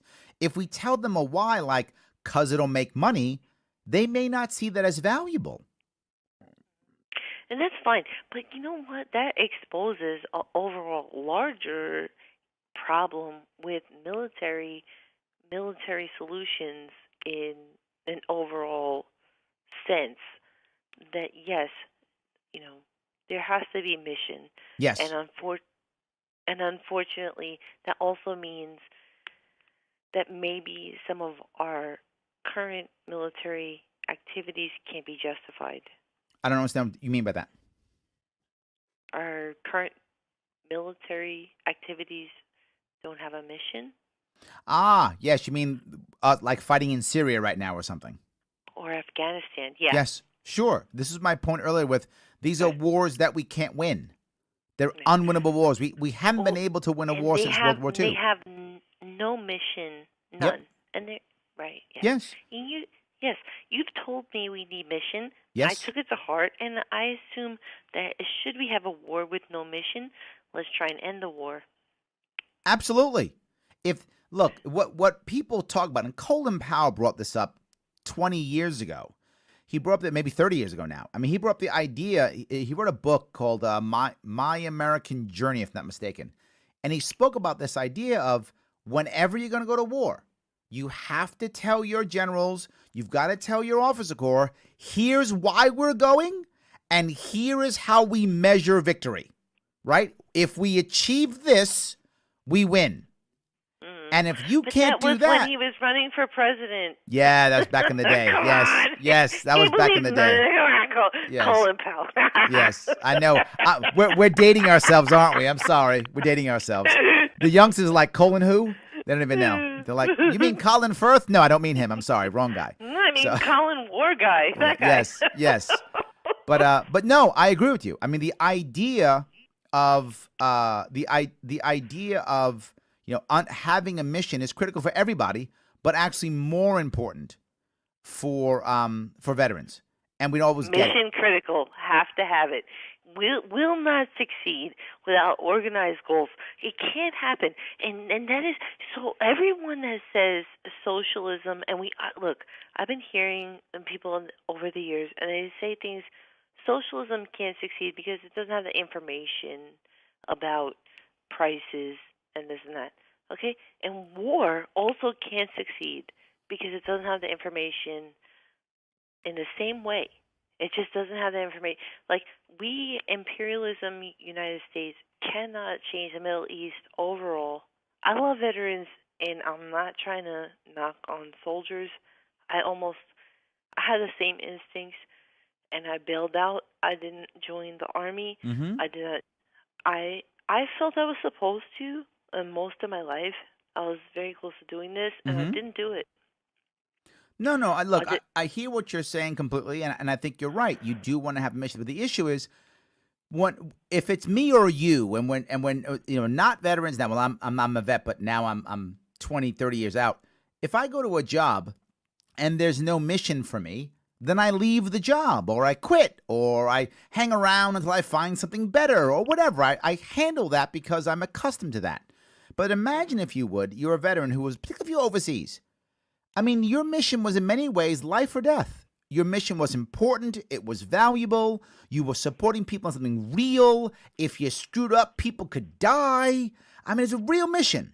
Now you come back and you get a job in a warehouse. You get a job driving a truck, or you get a job, insert thing here, right? Whatever you're doing. Is there a mission? Sure. You make sure the truck is safe. I got that. That's a mission. Make sure the warehouse is put together. That's a mission. I got it. But is it anywhere near that mission you had when you were in? No, it isn't. And to your point, that's if they're lucky enough to have a clear mission. What if they don't? What if the bosses or managers aren't good and they just say, go do your job, go away, see you at 5 o'clock? That guy gets depressed. He can't find connection. He doesn't feel like he's part of the world. What does he start doing? He starts hanging around other vets only. They all feel the same way. They start going to their own clique. They fall into their old habits. They all start reminiscing. They all stop feeling bad. They don't integrate. And before you know it, one of them puts a shotgun in his mouth. That's how that happens, again and again and again. I say this forever, and I'll keep saying it. We need a way to get our veterans integrated back into their communities as easy and as soon as possible. And a very important thing is understanding. HR people understand that, and they don't. It doesn't mean that most people don't know. Now it's better, but 4 or 5 years ago, 6 years ago, it was even worse. There wasn't even an affinity group within an organization for veterans. There'd be a women's group, or a Hispanic group, or African American group, or a gay and lesbian group. All those groups, there wouldn't be a veterans group. Wouldn't exist. Now more companies have it, but still most don't. Most companies don't even know if they have a veteran population. They have no idea, because on their forms, they have no way of checking a veterans box. Now, again, that's become better recently, but for a long time, there wasn't even that. So how could that even work? So anyway, I want to say thank you, Susan, for the phone call. I hope that was a good chat.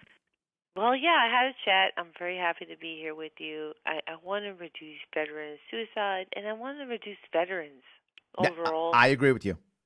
Let's fight less wars. Let's begin to bring it all down. Let's begin to hone our military into, special forces, cyber forces, nuclear forces, and that's it. Defensive forces. Yes. I'm here. I'm there with you. Let's do that. Thanks, Susan. I appreciate it. See ya. Have a good night. All right. Yes, it's important that we do that. Susan is right. Mission matters, and us understanding. If you're someone hiring vets, understand those differences. Think about it in your own company. Do you have that or not? So I'm going to stay on the phones. This is just New York night. I love it. We're going to go to New York now. We're going to Olean, New York. So we're staying. This is Western New York this time, not Staten Island. We're going to Western New York, and I'm talking to Melissa. Melissa, how are you? I'm good, Larry. First of all, Semper Fi. Semper Fi. My father is a Marine. Ah, there we go. Is he active duty now or he's retired? No, he's retired, but you never stop being a Marine, right? That's true. Absolutely. Yes. Absolutely. And also thank you for your service because it is Veterans Day. It is Veterans Day. Absolutely. Thank you. What I'm concerned about and I have questions about is my grandfather served in Vietnam. Mm-hmm. He was in the Navy. He was a parachute rigger. Mm-hmm. And he doesn't talk much about his experiences. And my uncle, his son, was in the United States Army. Mm-hmm. He's still in the National Guard, but he served in Desert Storm and Iraqi Freedom, Mm-hmm. both times. And he did a couple for Iraqi Freedom. But my concern is I don't know as a civilian what members of the military go through Mm-hmm. as far as when they return from a foreign country and they're getting ready to go back home after war. What the military does to kind of reintegrate them into civilian life as far as the mental health capacity. No, this is a very valid point, and I'm going to say something that will shock some of you, but I'll say it anyway. The government does a terrible job at separating military people. A horrible job, and it's done so for decades. For decades. There were guys who would get out of Vietnam, maybe your grandfather, get out of Vietnam, and literally within 30 days be back on the streets of their home. After a year or two in Vietnam, that's how fast they were back. There were some people, I remember hearing stories that they literally had Vietnam dirt on their boots when they were back in America. That's how fast they were reintegrated. And that's one of the reasons, there are many of them, but that's one of the reasons why they had so much trouble, was because of that. One of the reasons.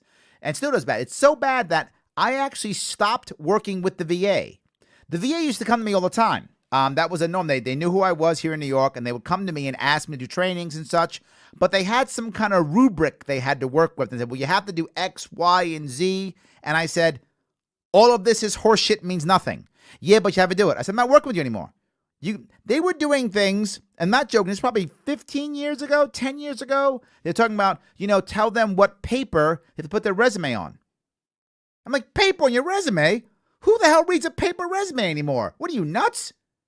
These guys aren't doing that. What are you doing? It's a terrible idea. So the VA was also very bad. I don't know if they're still bad. My assumption is they are, but I don't know for sure. They were terrible to the point where I literally would not work for them. And the funny part is, the VA actually wanted to pay me. And I still said no. So I only worked with nonprofits, which I would do for free. So I'd only work for because nonprofits actually wanted to help vets. Nonprofits said, Larry, we're so happy to have you, and you can talk to these vets about real issues. Please go tell them we're not going to give you a rubric. They just decided to ask the vets afterwards if they were satisfied with what they were learning. And they said yes, so they brought me back. So you have you're right. We definitely need local communities to step up here. The government is not doing a good job, and it's clear. Now, people say, well, the VA is good. People like the VA. Let me tell you something. About 100 Americans commit suicide every day, give or take. About 22 of them are vets, give or take. Vets are less than 10% of our population. They're committing suicide at twice the rate of non-vets. VA is not doing so well. I don't care how you slice that. I can tell you, and I'm not ashamed to talk about this, but I have non-combat PTSD. Sure. From child abuse. Yes. No, that's a thing I know. And I can't even imagine what someone who's been in a war zone and seen or actually been involved with, people being killed, what they're going through. Absolutely. No, look, PTSD is not only from combat. The issue is we've created a whole lot of PTSD because we've created so much combat, right? There are people who go through PTSD from all types of trauma, from abuse or mental, physical abuse, all types of things, right? Of course. All I'm saying is we know, in other words, if I see someone walking down the street, I have no idea whether they've been abused as a child or physically, mentally abused. If I see a vet who's come from combat, I know he's probably got some PTSD issues, and we can deal with it. And the VA should be doing a better job. And it's not. Community has to step up. And look, if you've had What? issues with your own PTSD, here's what I'm sure of. When you had more people to lean on, it was easier. Yeah, definitely having a support system definitely worked. But Absolutely. what It's I want to easier. know is, what do you think the solution would be at the state level? And if you have a solution at the national level, what do you think that would be too? Absolutely. It is a revamping of the VA completely. Figuratively, blowing it up and restarting it. Figuratively, don't get me in trouble, guys. Figuratively, blowing it up and restarting the VA. The VA is a disaster. I would start from scratch. Number one, that's national. At a local level, yes, state level, I'm going to empower local communities to move forward, doing things like allowing people to do things, as an example, giving them local tax breaks for hiring veterans for the first 2 years. Hire a vet for the first 2 years, and boom, you get tax break. Why 2 years? Because most people don't know this. Over 50% of all veterans quit their first job within the first year. That's higher than any other group of people. Veterans quit their job within the first job they get back. When they get back, quit their job, 50% within the first year. So I give them incentive to keep that vet on for 2 years. This way, the company will want to try to train and give them the help required. Not just that. Very simple. Ask them to report on the number of veterans they have. Yes, I know that's bureaucracy. I'm sorry, some libertarians get mad. I don't actually care if they do anything. I just want them to report that number. Why? They'll have to keep track and know they have veterans. That's it. There's no penalty if they don't. There's no penalty if they do. I'm not even keeping the records. I don't care. You just got to do it. It'll make people pay attention to the vet population they have. Give them those 2 years. You will help at a local level. And something else. Do what I'm doing now. Talk about it. Talk about it so that local VFWs, local American Legions can put together support communities to move people forward. You do those 3 things, you'll have safer, happier vets. Was that helpful? Absolutely. And I just wanted to ask another question real quick. Do you happen to know what the percentage is of veteran-owned businesses? Because I've heard a lot about that as well. Yeah, the problem is there really isn't. Again, as I said, most people don't keep track of that. There's some guesses out there. You can do some guesses, but the only thing they'll keep track of is veterans with disabilities. They'll do that. So there's some good data on vets with disabilities who own businesses, but just veteran-owned businesses, it's hard to find. I would do a Google search if I were you, but the numbers may not be accurate because people don't really keep track of that as much as they should. I'll definitely check into that. Thank you so much. Of course. Have a great night. You too. Awesome. Thanks for calling. All right, let's move on. We got more people on the phone lines. Thank you guys for staying. We're gonna go. This is a New York night. We are going to upstate New York. We are gonna go to upstate New York, and we're gonna be talking about cyber forces. We are talking right now to Daniel. Daniel, how are you? Hi, this is Theo. Oh, I'm sorry, Theo. Not sorry. Daniel. Sorry, wrong guy. We have Theo. I apologize. Theo, how are you? Hey, hi, Larry. How are you? I'm doing great. Talk to me, my friend. Well, I wanted to let you know, we never met in person, but my grandfather was a veteran Oh, okay. from World War II. And he had PTSD, so I don't know much about him, except that he would take me fishing. And that's the only I like thing that. he cared. No, I like But, that. Fishing and things like that are very often great ways to calm people down. Absolutely. Yes, but as the descendant of someone who was a Japanese in the American Army, I didn't know all his history. Oh, okay. And I learned it later on. But I wanted to talk to you about what's going on in the housing market because I've been sending this press release around about some corruption going on in the New York housing market. And I know that in my building where I lived, several people were veterans that were dishonorably discharged because this was the inner city, the cheap places, and those people were discharged not foreseeing that today wouldn't matter. But back in the days during the Vietnam War, they were dishonorably discharged, therefore they couldn't get any benefit for anything they have done. And today, fast forward today, and we're having a housing complex in New York that is basically kicking out people left and right regardless of what you have done based on your income. Whether you cannot get, whether you can afford the rent at $200, now it's going to $1,200, and basically is done through a path to foreclosure to homeownership. I And don't really understand the vet angle on this. In New York City, corruption in housing is like New York City in pigeons. It's everywhere. I completely get that. I'm not surprised by that whatsoever. I'm not surprised about developers trying to throw people out so they can knock the buildings down and make more money. I'm not surprised on any of those things. What my question though is, how does this deal with vets? The thing is, I have met vets who were in those programs that got booted out like everybody else. So the problem I'm trying to bring forward, like for example, the fact that Cory Johnson, not Cory Johnson, but Cory Booker is running for president, while his girlfriend is benefiting from a program that is actually she's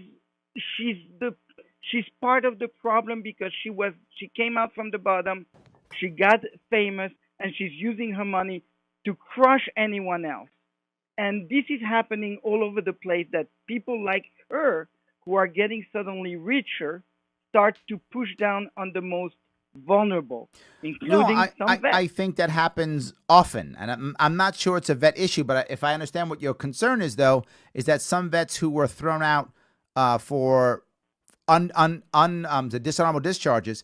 Look, if you get dishonorable discharge, you can petition to, I think it's called a general discharge. I think there's something like that, or other than honorable. There is a way that you can kind of get rid of the stigma of a dishonorable discharge. I've forgotten what it's called. I think it's called an other than honorable. Someone I'm sure will Google this and give me the answer.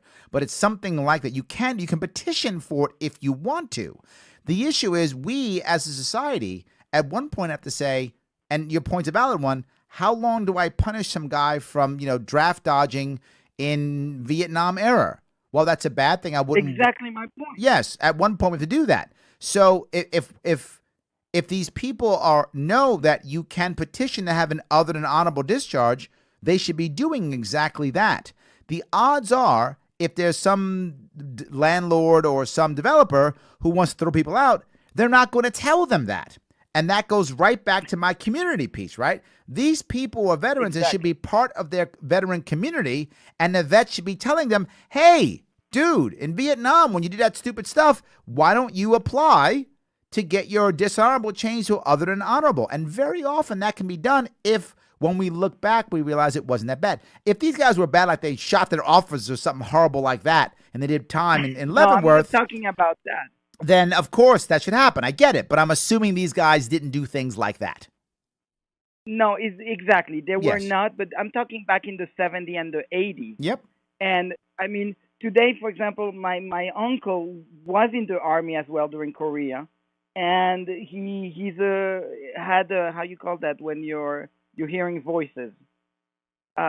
Schizophrenic? The schizophrenic. Yep. And now the thing is very hard for the community to work with them. Yes. Because they're really, this is another issue, is the community is not armed to deal with schizophrenic people, for example. Absolutely. I agree with that too. And even 100%. the police is not even able to deal with them. The police will shoot them sometimes because they're afraid. Exactly. Yes, I agree. They're afraid.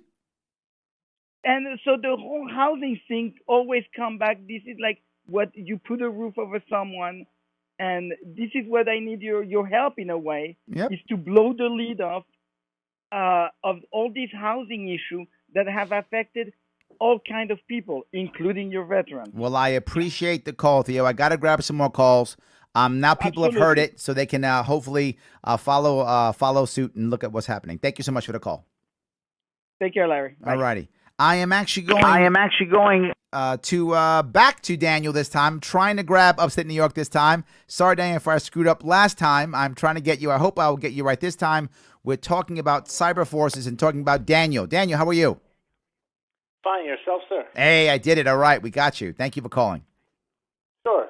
So my question is just, right now we are having more drones used in warfare, and as you mentioned, there are cyber forces. They're trying to get like robotic infantrymen. Yes, and such. So absolutely. my question is, what? I mean, obviously, damage to a robot is 100 times preferable to damage to any human being. But Absolutely. my question is, when it comes to our robots hurting people and damaging property abroad, how would you suggest that we rehumanize the battlefield for the American public, like in terms of journalism and such? Well, there's a couple things. Rehumanize is amazing. You use that phrase. You remember there was an old classic shame on me, a classic Star Trek episode that the two planets are fighting each other, and they've been fighting each other for so long, they decided we don't actually want to blow stuff up anymore because it's too horrible. So they basically have a massive computer simulation that fights each other. And then when the computer says people have been destroyed and killed, the people literally walk into disintegration tubes and accept themselves as casualties. And the Star Trek crew gets down there and goes, "This is horrible. What are you talking about?" They're like, "Well, no, this is a better way of fighting. See? We're just using computers. No one's bombed. There's no blood. We just walk into disintegrators and we keep fighting our war." And the Captain Kirk and Mr. Spock actually tear this thing to pieces and they make them fight horribly. And everyone gets mad and he goes, "War should be horrible, so you don't do it, right? It should be human, so you don't do it. They've made war so clean, they keep fighting wars." So I think the rehumanizing phrase is a very interesting phrase you use. I think we do want it to be human. But the piece I would say is, while our hardware, is that we're talking about the hardware pieces, have to be run by humans. And second, I want it to be as elite as possible, not generic, right? So what we're having is we're using our drones and our hardware to supplement a massive bombing campaign, or even to carry out a massive bombing campaign. I don't want that. I don't want to be bombing people. I want to be taking out an individual or one thing, or shutting down a grid, or counterattacking, someone's infrastructure. I want that to happen, because when that happens, now people see it. So I think the goal is to not simply use hardware to supplement. We don't want to just bomb better, if that makes any sense, right? And right now we're just bombing better. And we're bombing to a point where I can bomb these things and blow stuff up, and my people are sitting somewhere in Turkey or off the coast on some boat, some ship somewhere, and they're bombing people. I don't want to be bombing people. I want to be bombing an individual or getting that individual. That's what I want. I want as little collateral damage as possible every single time, and that's not what we're doing. And do you foresee the use of more, in terms of isolating the battlefield from journalistic scrutiny? Do you foresee the use of more citizen journalist drones? I mean, yes. Well, the issue you have now is there really isn't much of a battlefield, right? That's the problem. Right. There isn't much of a battlefield. The battlefield is everywhere. The battlefield is random, right? It's hard to find a front line very often, because the battle becomes wherever I can put my forces, right? Wherever I can land. And the drone can go anywhere, and our air power can go anywhere. So when you add that, it's very hard to find a front line. So where does a journalist go, right? Journalists get killed every year. Dozens get killed every year trying to cover wars. So what should journalists be doing? Why can't journalists also have satellites? Why can't journalists also have drones? Of course they should. Now, if we're not just blowing everything up, then we shouldn't be blowing up journalist drones, should we? That's the point. Not. Does that make sense? Thank you. That answers my question. Awesome. Thank you so much. Appreciate it, Daniel. Thank you, Dan. Take care. All right, I'm taking off. I'm getting out of New York again, which is awesome. I haven't spent much time out of New York tonight, and I'm going over to Utah, and I'm going to talk about the military-industrial complex, which I did talk about a little bit earlier, which is awesome. We can always rehash that. I'm going to be grabbing Jordan out of Utah. Jordan, how are you? Good. What's going on, my friend? Talk to me. First time caller. My question is, what's the point of the military-industrial complex, and why does it, and should it exist or should it go? Well, the military-industrial complex in the perfect world should go away. Obviously, it should go away. The issue is, it is exactly that. It's an industrial complex. It is a massive jobs program. It just is. And for some people, that may sound bad. For some, it may sound good. But that's what it is. There is a massive security industry. There's a massive weapons industry. There's building bases. There's foreign aid. There's so many things tied into the military-industrial complex. There's creating foodstuffs. There's uniforms. There's so many things that fall into that, which is not just us fighting and replacing our. It's creating more, buying more tanks and more weapons that we now put down into our police forces to militarize our police. There is so much to it. You can't just go, it should end tomorrow. I mean, you could say that, but in reality, if you did it, you would put so many people into distress and into some type of disruption immediately that they would cry for it to come back right away. In fact, they'd want to double down on it. If you just got rid of it, we would double the military-industrial complex in 3 months because people would want it back so badly.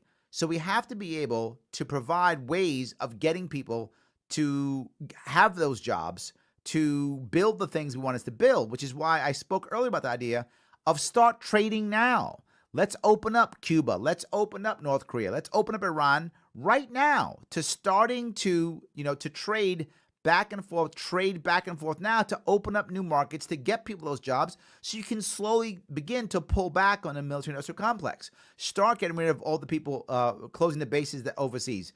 But you can't close them right away. We've made treaties with these people in other countries, and their economies are based upon this. And there's so much of an intertwining of the military-industrial complex with the civilian population. It just, if you get rid of it right away, the disruption would be massive. So should it go away? Of course. Will it go away tomorrow? No. Should we get rid of it tomorrow? No. We should wean it off to the best of our ability. Otherwise, disruption will be so bad, people will just... Remember, people who are afraid make bad decisions. I don't want more people who are afraid making worse decisions. Did I answer your question? Yeah. Thank you, Larry. Awesome. Yeah, and I hope you run for the Libertarian nomination. Of what? For